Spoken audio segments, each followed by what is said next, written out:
Boys and girls, we are ready to start day 1 of Module 3, Week 2. Let's look at how we can be better readers. Today we're going to really focus on trying again, so learning from our mistakes. So going back and rereading. I know that sounds silly that we're going to learn from mistakes, but those are some of the best times you can learn, when you make a mistake and you try again until you get it right. So in reading, that may look like going back and rereading, or rethinking about a question, answering it differently.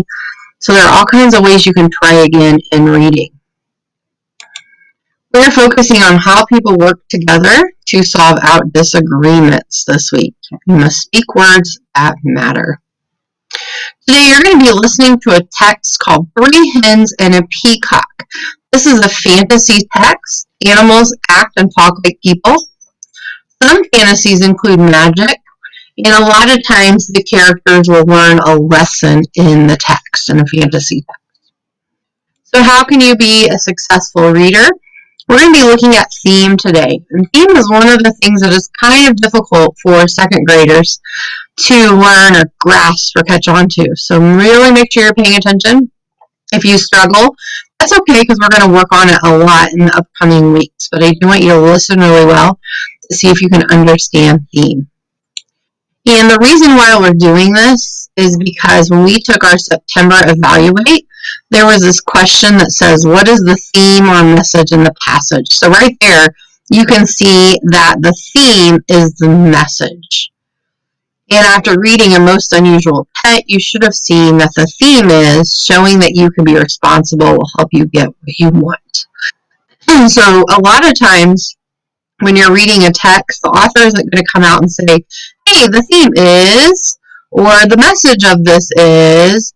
You're going to kind of have to figure it out from your own. So by what you've read and what you've pulled out of your backpack, that's going to help you understand the theme. Our objective today is I can use clues from the text to determine the theme of a fantasy story. Today we're going to find theme of the story. We're going to find clues in the text. And why are we going to do that? We're going to help us learn a lesson from a fantasy story. Okay. So here's an example of theme. Hang on one second, because my dog is chewing something he shouldn't. Yeah. Okay, so let's look at this ladder. The topic is what the story is mostly about. The theme is the moral or lesson the author wants readers to take away from the story. So you're going to start at the bottom of the ladder. It says, think about the story's topic. So in this one, it might be being yourself. This is just an example on the ladder. This is not what every theme is going to be about. So think about the story's topic. Look for the lessons the character learns or can teach. So sometimes the character is going to teach a lesson. Sometimes the character is going to learn a lesson. So in this particular story, the character tries to act like his brother, and this is the things he enjoys doing. Step 3 is using clues to figure out the message the author wants you to learn. So what is the author trying to get you to learn? In this story, the character is not happy when trying to be like someone else. And then say the theme in your own words. Be your true self is what this story would have been about. So you're going to look for the story's topic, what is learned by the character or what is taught by the character, what clues or messages does the author give you, and then say the theme in your own words. So that's how we're going to be successful today, by using this theme ladder as we read 3 Hens and a Peacock. Now, last time I played this on my computer for you, it sounded kind of weird, so I'm just going to read it aloud to you, and you can look at the pictures on your screen. 3 Hens and a Peacock. Things were quiet on the Tuckers' farm. The cows chewed their cud. The hens clucked and pecked and laid their eggs. The old hound stretched out on the porch, watching and listening. Once in a while, someone would stop to buy tomatoes or corn, perhaps a quart of milk. Nothing unusual happened here, until the peacock showed up. The cows and the hens and the old hound kept right on doing what they'd always done. But that peacock had never lived on a farm. He had no idea what to do, so he spread his fancy feathers and set to shrieking. Eventually, the peacock wandered down the road. When the cars whizzed by, he shook his feathers and cried out in his loudest voice. Of course, folks stopped for a closer look. Day after day, more folks stopped to admire the peacock, and they all bought tomatoes and corn, eggs, and milk. Business on the Tuckers' farm was booming. Everyone seemed happy to have visitors stopping by. But trouble was brewing in the hen house. The hens were squawking and clucking and flapping their wings. "We do all the work around here. I'd like to see that peacock lay one single egg." "Exactly. He just struts around screaming. I suppose fancy feathers are more important than laying eggs. That lazy peacock gets all the attention, and we do all the work." Uh-oh, the hens are upset. Peacock had heard every word. For days he moped about, moaning and groaning. "I wish I could be more useful around here." "Huh," clucked the old hen. Then the others ruffled their feathers.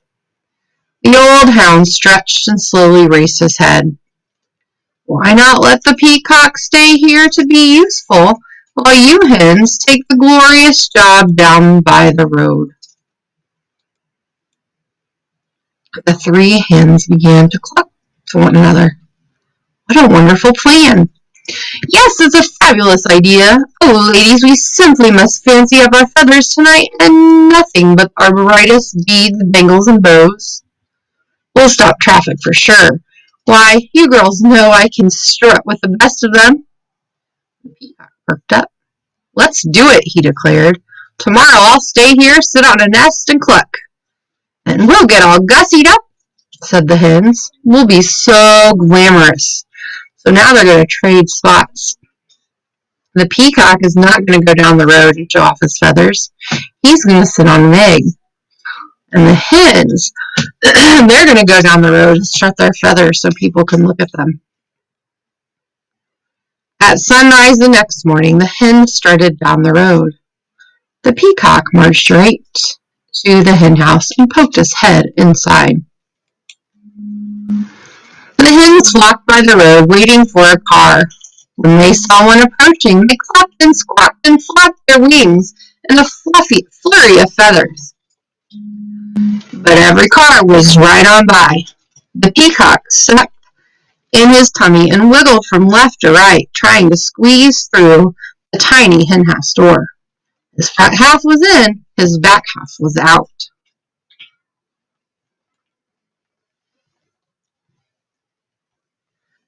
Down by the road, those hens tried every chicken trick they knew. Still, no car stopped.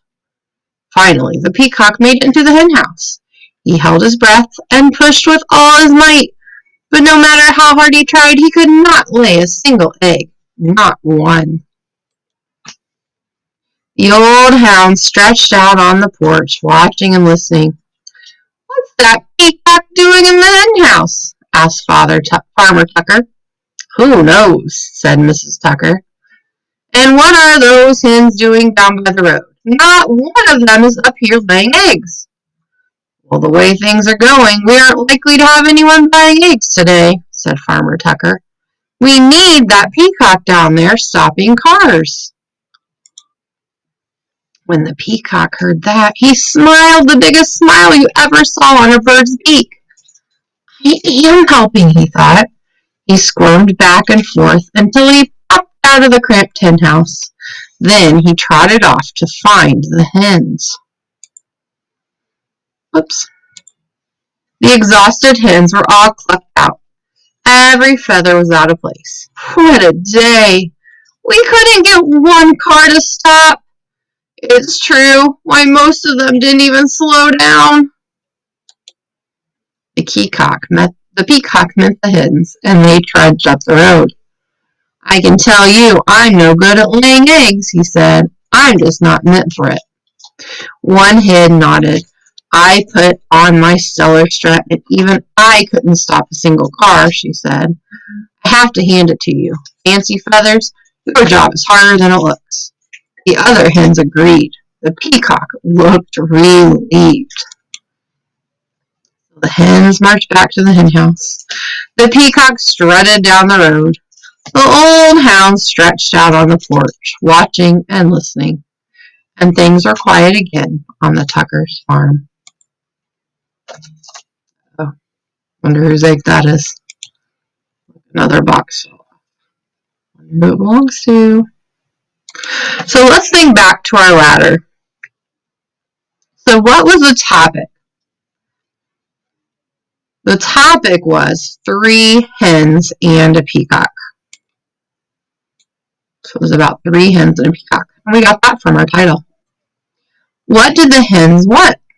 They wanted Peacock to have a job too. They wanted to be beautiful. The hens already knew they were beautiful, but they wanted Peacock to have a job. They were jealous. They were sitting on eggs all day, laying eggs, and Peacock, all he did was go down by the road. What did the peacock do after hearing what they were saying? So when he heard the hen say, that peacock is lazy, he doesn't do anything, all he does is go down by the road, what did he do? He moped around the farm. He ignored what they said. He was really sad and moped around the farm. What did they learn after trading jobs? The hens realized that Peacock's job is hard after all. The hens realized that Peacock's job is really easy to do. Well, when I'm thinking back to this page, the hens are all tired. It says all their feathers are out of place. So I know they thought Peacock's job was really hard. It's hard after all. Oops. Not both of those. I just went A.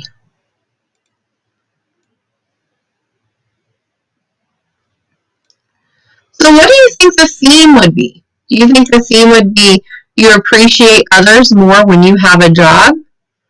Or you appreciate others more when you go through their experiences? Well, the peacock traded with the hens, and the hens traded with the peacock, and they went through each other's experience. So maybe things look easy, but then when you actually live someone else's life or do what they have to do, you realize it's really not as easy as you thought. Let's try another one. This is going to be your exit ticket. So you're going to be emailing me your answer to this one. You can also email me the clue word, which is hen. Your code word is hen, H-E-N, hen. The grasshopper and the ant. Ant work hard every day. He picks up food, then he carries it to his home. He carries more than he needs to, save for winter. Grasshopper lives by ant. He only picks up food he needs for the day. Winter came and Grasshopper did not have food to eat. Grasshopper went to Ant and asked him for food. Ant said, I will give you food if you work next summer. Grasshopper said, yes, I will. So Ant gave Grasshopper some food. Grasshopper was no longer hungry. So let's look at our ladder again. The topic was Ant and Grasshopper. That was in the title. Right here. What did Grasshopper want to do? Play and not worry about winter, or work and store food for winter? I can go back and look, and I know winter came and Grasshopper did not have any food because Grasshopper only picked the food he needs for the day. So he was not getting ready for winter. What did the ant do? Oops, I did the wrong one. We know that Ant did the opposite of Grasshopper. Ant actually worked hard and stored food for the winter, so Ant was able to have food for the winter. What happened when winter came? Grasshopper didn't have any food because he didn't work, or ants didn't have any food because they didn't work. We know Grasshopper had no food.